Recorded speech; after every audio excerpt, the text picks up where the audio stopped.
Kiefer Jackson. I am the national coordinator for CYEN in Guyana. I'm also the secretary for the organization's regional steering committee. CYN is a regional non-governmental not-for-profit organization with chapters and presence as far north as Belize and as far south as Guyana and Suriname.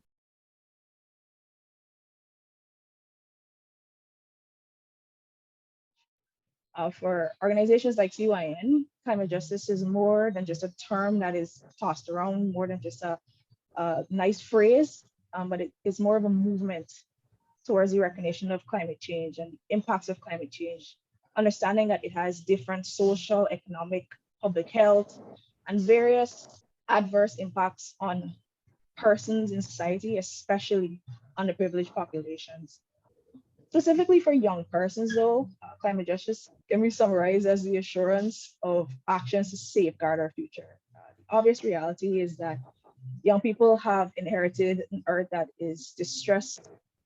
Some might say beyond repair. And that's not just something that can be measured. It's not something that is fair, but it's in fact true.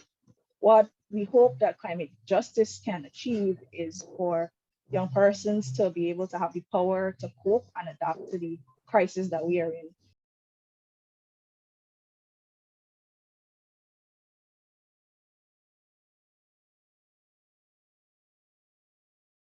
The 1.5 to Stay Alive campaign, which was executed in 2016, actually made a lot of headwaves in the climate change COP of that year. Like I said, we build on that premise in the Stay Alive and Thrive campaign, which is a climate action campaign geared towards raising awareness about the urgent need to mitigate and adapt to climate change across the region and across the globe.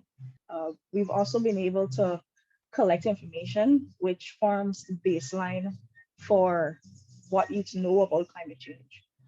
So from that, we were able to articulate a youth opinion piece for the Youth Climate Summit last year, and we were able to inform the CARICOM negotiation team, or negotiating rather team, for the COP26.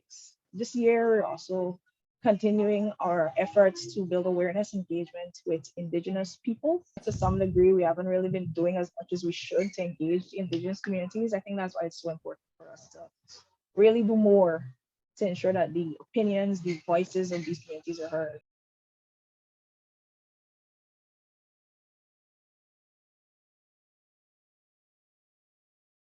I think some hurdles that come to mind immediately would be our ability to participate, specifically youth involvement and engagement at tables of significance. In more recent years, we've been having more and more young people come to a position where they understand that really and truly their futures are at stake with climate change, with the issues of climate change, and just generally the environment, really and truly, and sustainable development.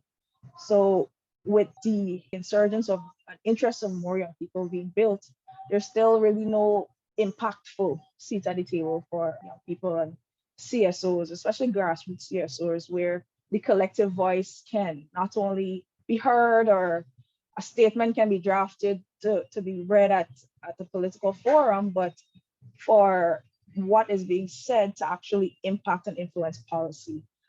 Another issue that we've faced is access to funding.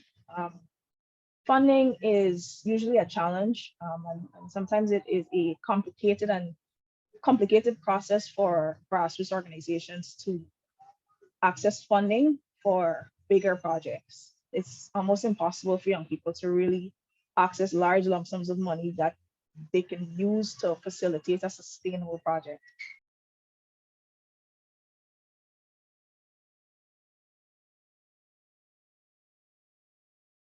So I think it's important, and it's a priority for us to ensure that that awareness is built, the capacity is built for persons to be able to address on their own the issues and impacts of climate change.